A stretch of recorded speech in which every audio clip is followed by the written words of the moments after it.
Right then, welcome back. And yes, we are going to have a look at this, the 2019 KTM 1290 Super Duke R. What a mouthful. 177 horsepower, 220 kilos stock, 216 horsepower, 198 kilos, tuned up, full kitchen sink. I've even took the mirrors off. What a treat, eh? And we are going to do, or look, or use the special naked trophy in the stock part of the World League. So we're going to do that one.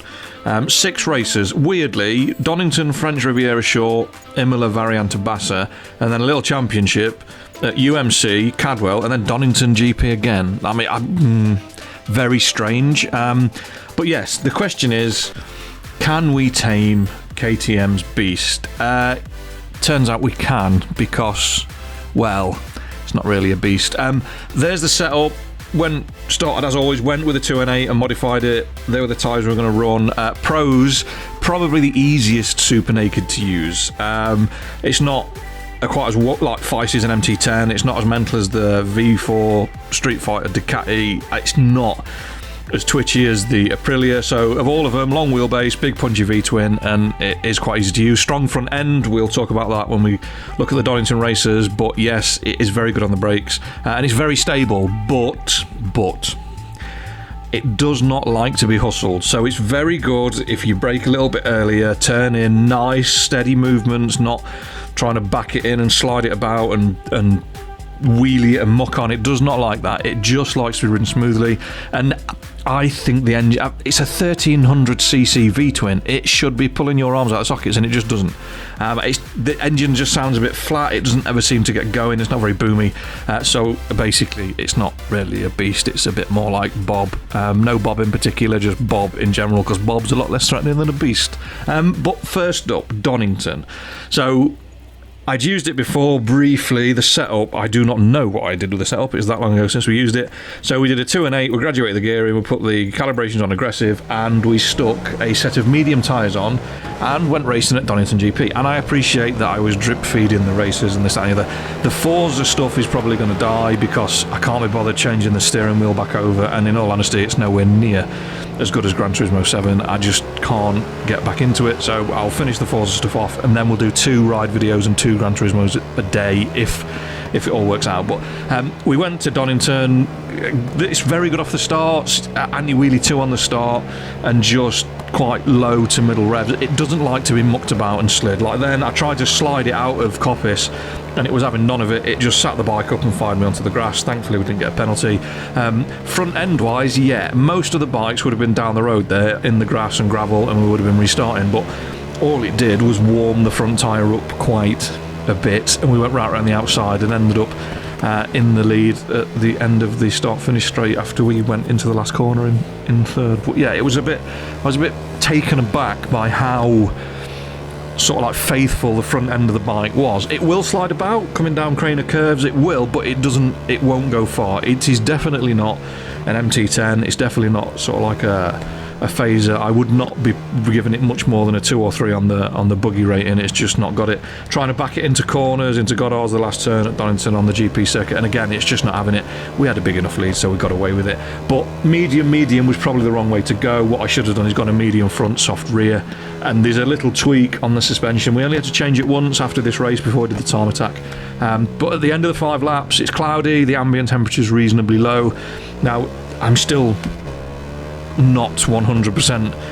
I don't understand whether the sun being out increases the thermal factor in the track. It must do. It can't just be the ambient air temperature. There must be some other factor that makes the tyres warm up quicker when it's 29 degrees and sunny. But yeah, end of the 5 laps, the tyres were okay. Going to do the time attack, and I seem to struggle at Donington for the time attacks. I never seem to set a quick time.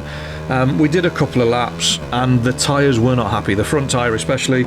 It's only 6 degrees warmer, but it's sunny, and the front tyre was having a nightmare. The bike was moving about and slidey. It felt greasy and just wasn't gripping the tarmac. It was kind of sliding over the top. So we added 1 to the front spring hardness and compression, and I took 1 off. I removed 1 from the rear rebound and compression, and that's it. And then it was just a case of picking the right tyre. Sometimes I did, sometimes I didn't.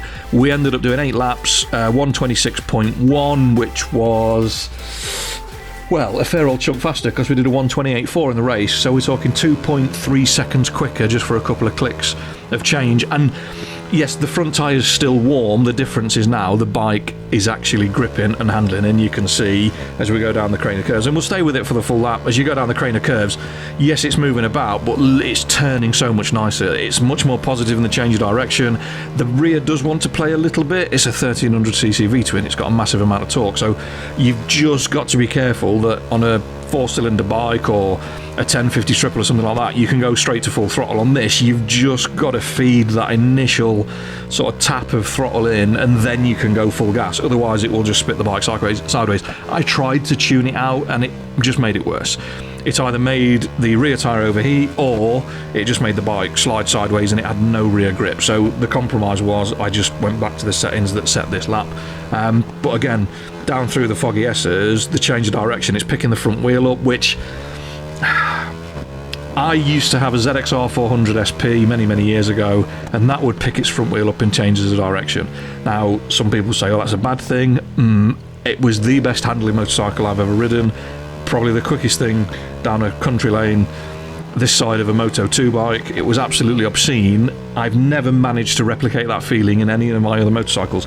This bike picks the front up between corners, and that gives me a warm fuzzy feeling, and I quite like it. If you don't, just muck about with a spring rate on the rear and it will keep the front settled. So there you go. It works for me. I know it might not work for everybody else. We're already 15th on the V4 Street Fighter, and we ended up and this is the difference between the Street Fighter, which is absolutely rabid, and the KTM 1290, which is not a lot less powerful, and it's a similar weight. It's 120th. It's a completely different power delivery. The Ducati's got 5,000 more revs. It's just an angry motorcycle. Race 2, we went to French Riviera Short. Now, I hate the full track, despise it, can't stand it. It's an aberration, especially at night time or in the rain. I absolutely hate the place. Short track, love it. Absolutely amazing. First corner, horrible. If you've got a bike set up and it goes around there well, it will go well at pretty much any circuit. I use UMC, thank you very much for all crashing. I use UMC for a lot of testing. I'm tempted to bring bikes here and set them up to go quickly around here, because it's a shorter lap and it's a much sterner test. There's much more elevation change.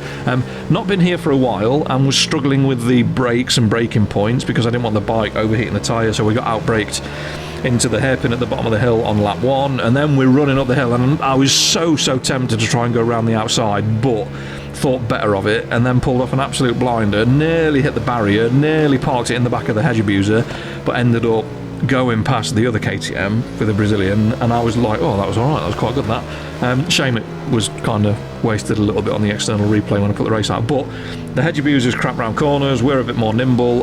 This corner, I love it, I don't really like it. You've got to run a late apex and then you're slamming it back across the right to go down the hill, but we managed to stay in front, and then it was just a case of not making a mess all the way to the end of the race and just seeing how the tyres got on. Now, I ran a hard front and a soft rear. I probably could have got away with a medium, but again, at points it was heating up. I'd rather it be a little bit cooler and then put a load of temperature in it through that corner, because the camber's horrible, it cuts back, the radius tightens up, and then you fight it all the way up the hill. The most difficult corner on the track, and other opinions are available, is this one, because it goes off camber over a rise and the bikes want to move across to the right and fire into the wall. So I kind of adjusted my line and I was staying a little bit tighter through the first bit of the corner, and it seemed to be helping, although it was lighting the rear up. I did go mad on the time attack because I thought I could get it under 1 minute, and I just couldn't. I did a 1:01.9 in the race, we did a 1 minute 0.8 in the actual time attack, and oh my good lord, like, this bike on this track, it felt faster than the time it actually set, which is not a bad thing, because if you're having fun, then you're having fun, and we're learning and we're smiling and everything else. But I genuinely thought that this thing was going to go top 5, and I was quite shocked when we only managed to put it 14th. Yes, it's the top 1290, but by the by, I genuinely believed it was going to be a very quick lap. I don't think I've done a better lap of this track on any motorcycle. Yes, we warmed the tyres up, and I stayed with a hard front, soft rear for the time attack, because again, the ambient temperature is a little bit warmer, there's a bit more energy knocking about, so there's a little bit of time at the hairpin, just a couple of tenths at the most, nothing major, but yeah, I just could not get it any faster, and I did I did a lot of laps. I mean, there's the best part of 40 minutes worth of lapping. Some were 1 minute laps, some were 1 minute 10s. There was a massive amount of restarts, and that's completed laps as well, so that's not counting all the fouled laps and everything else. But yeah, fun, good track, the bike works around there, and like I say, we're already 4th on the Ducati. I genuinely thought I could beat that, but nah, it wasn't to be, and the lap time would have put us 14th, which again, look at the company that the bike's keeping. I mean, we're into the 900s there. It's only got a rating of N834, so it's miles down when you look at the performance index that the bike has got. So again, it's an easy Supernicker to use. Third one before we get to the little championship, Imola Variante Bassa. Again, a track, sometimes I like it, sometimes I don't. It's one of those weird tracks on the right bike. I find Fireblades, the Kawasaki ZX-10, any 4-cylinder superbike outside of the R1 goes really well here. You got a lot of revs to play with, and it just seems to suit the style of bike. The KTM did struggle a little bit. You've got to kind of abuse the bikes, I feel, to get a decent lap time around here. You've got to be rough, you've got to move, and they've got to be sliding, especially down into Aqua Minerale. You're on the front end, you're on the brakes, you're trying to outbrake people. I mean, we made a mess of it and got on the curb and took a shortcut and took a little bit of a time penalty, but it is what it is. And there was a little surprise waiting for us at the bottom chicane. Now, that's an interesting line from Mr. Hayabusa, and I was like, ooh, what's he going to do? Turns out he's going to spear tackle. How the other rider on the KTM stayed on, I'm not quite sure. I mean, I would imagine that's got a massive hinge in the middle of it now, because he's just been twatted by 240 kilos of Hayabusa. But anyway, we're in the lead, we're laughing. Then I ride over curbs and nearly make a massive mess of it. But look at the stability. Because we're not on the gas, the bike was like, well, I'll sort it out for you, it's not a problem. And then we ran away and hid. Again, I ran a hard front. I could have got away with a medium. Soft rear, 13%. So 215 odd horsepower and 100 odd foot-pound of torque, and a soft rear tyre will last the full 5 laps. So again, no traction control as always. Just be careful with your throttle inputs and it will last. We did 8 laps, not the most enjoyable. 147.3, so what, 2.1 seconds quicker. 171st in the race, and we went 91st. Well, would have been 91st. I mean, we're already 20 odd with the Street Fighter. The KTM's got its work cut out. It's never going to be the Street Fighter. But yeah, 147.325 would have put us in 91st. Again, I didn't have a look up and down. I was not losing interest in the leaderboards, but I quickly realised that the KTM is more about riding it for fun than anything else. So the little 3-race championship then. First one, Utah Full. As I said, I like this track. I prefer I want to say short circuit. It's not. Is it short circuit? No, outer. UMC outer. That's the one, because it cuts out that big loop at the back end of the circuit, and you don't really need it. Down on top speed, we were struggling. Other bikes with fairings and low handlebars were leaving us down the straights, and we ended up having a massive ding-dong with one of the American riders, and I was like, what are they on? It's like a missile. It's so fast. It turns out it's a 20-year-old GSXR 1000. I think it's a K1, although my GSXR knowledge is not great. So a bit of a ding-dong, massive laps on this track. I had to run hard front, hard rear, just to make sure the tyres lasted the full 5 laps. I mean, we're talking 2 minutes 40 in the race, 2 minutes 37 for the time attack. There was a couple of brain fade moments where my ambition far outweighed my talent, and I nearly run into the back of people, managed to avoid them. But the track's so wide, you've got so many choices when it comes to lines, and we can outbrake people. I mean, that's a GSXR as well. Is it GSXR just everywhere? Is that the bike of choice, is it? GSXR 1000? I mean, that's definitely a K1. But it took us a few laps until we actually caught up. Then I had another brain fart and went miles wide running off the track. Didn't pick up a penalty, funnily enough, because we've added about 500 metres onto the lap. And it took us a bit of time before we were in a position where I can use the overtaking spot that I like the most, which is the really big first, second and bad attitude chicane. That is my favourite place to overtake other motorcycles. But yeah, all in all, it wasn't a bad race. 22% on the front, 19 on the rear. So again, it has used the tyres pretty thoroughly. Potentially got away with a medium, but it would have been very warm by the end of it. Went back, didn't do loads of laps. It's one of them tracks where if you put a good lap in, it's just a good lap. There's not really, I mean, you could start cutting corners and bits and bobs, but we did 2:39.4 in the race and 2:37.7, so what, 1.7 seconds quicker. 89th in the race. It would have been 54th on the leaderboards for that time. The next KTM 1290R is 330th. This bike is not a leaderboard hound. It will not propel you to the top of the leaderboards, and I know that if Sacred Meerkat watches this, he'll probably send me a message going challenge accepted and then put it in first by about 3 seconds, because he seems to have an innate ability to absolutely thrash everybody on the leaderboards. But hey ho, I'm not bitter and twisted. But next up, Cadwell Full. Oh, Cadwell Full. Now, of all the races we did, again, it's a good little event, 6 races, loads of different tracks apart from Donington twice, but the tracks can sometimes be a bit fiddly. I like Cadwell, I do. It's a challenge. After UMC, it felt like I was riding round a piece of ribbon. It didn't feel like a full-size circuit, but we were being a bit rude and trying to run past people, putting a massive amount of faith in the front end because the bike front end really good, so I thought, well, I'll abuse it, and I just ended up getting into a bit of trouble. Made a mess on the approach to the mountain, and then through Hall Bends. Was a bit rude to the MV. I thought we were going to have a massive accident there, but we didn't, and then I just stuck it up the inside, and then we went chasing the German and the British rider out in first. Now, it's a hedge abuser again, out in first, so another MV in second. We'll stuff it up the inside. I'm definitely not getting a Christmas card off Erica. She's definitely not going to be my friend, and it took us a long time to catch up with the Hayabusa rider out front. Now, every time I went over the mountain, it ended up being a bit different. So lap 2 was awful. Lap 3, we get a better shift into second, pulls the bike in a bit tighter, and that was it's still not Josh Brooks-esque, is it? Definitely not. Lap 4, again, it was like, well, I know what I've done now. I'm a little bit quicker on this lap. Look at the front end on this bike. It's absolutely mega. Better, much better. Longer jump, a cleaner jump, a straighter jump.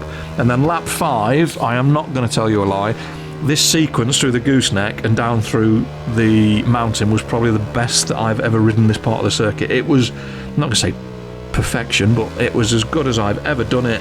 And I thought, I've got this hedge abuser. It is in my back pocket. And at this point right now, in my brain, I was like, I'm going to jump over the top of them. I'm genuinely going to jump over the top of them.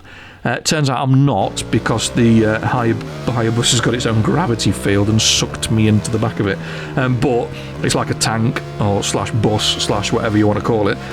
So we just whistled past it in Hall Bends and vanished off and said thank you very much. And I was so upset that we didn't go sailing over the top of him, Dukes of Hazzard style, because it would have been rather entertaining. But race-wise, 122.9. Now that would have put us inside the top 30, because Cadwell is quite a difficult track. It's very hard to set laps there, and it's all about the mountain. The mountain is the key to a fast lap, absolutely 100%. And I could not beat that lap for love nor money. 122.9, could not beat it.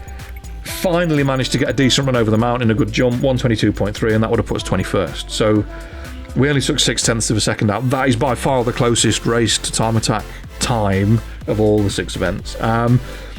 And last but not least, Donington GP again. It's not cloudy, it's sunny, so there's a little bit more heat in the place. And what I don't want to do is go mad, because we've already watched it go around Donington. The difference is we've now got a better setup, and we've also got some data because we've been here before. And yeah, it made a bit of a difference. It was a much cleaner race. We didn't get as good a start. We were inside the top 5 last time. We're all the way down in 12th, so we're fighting our way past. But because I had faith in the bike and what it wanted to do and what it could do, we could just scythe our way through from 12th to either second or third by the end of the first lap. So just a case of picking your moments.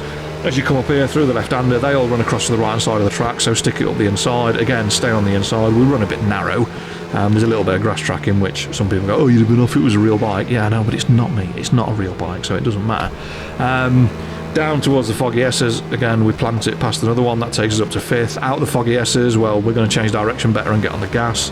So that's another one picked off. And then we're down into the Melbourne hairpin, and I was tempted to sling it up the inside, but I thought, no, I'll just wait and just nip up the inside. And then we've just got to try and get past the GSXR. So we're up to 3rd. We went from 12th to 3rd in a lap, so 9 places. Just take your time, pick your spots, work out where your strengths are, and just make sure that you you just don't do anything daft to try and fire you off and ruin your race and have to restart it. And there was a lot of restarts. I've been putting the catastrophes on at the end of the videos just because I do not like fake perfection, and I'm not a big fan of people putting a race out where they go, oh, look at what I did this first time, it's perfect. Bullshit, did you? Absolutely not.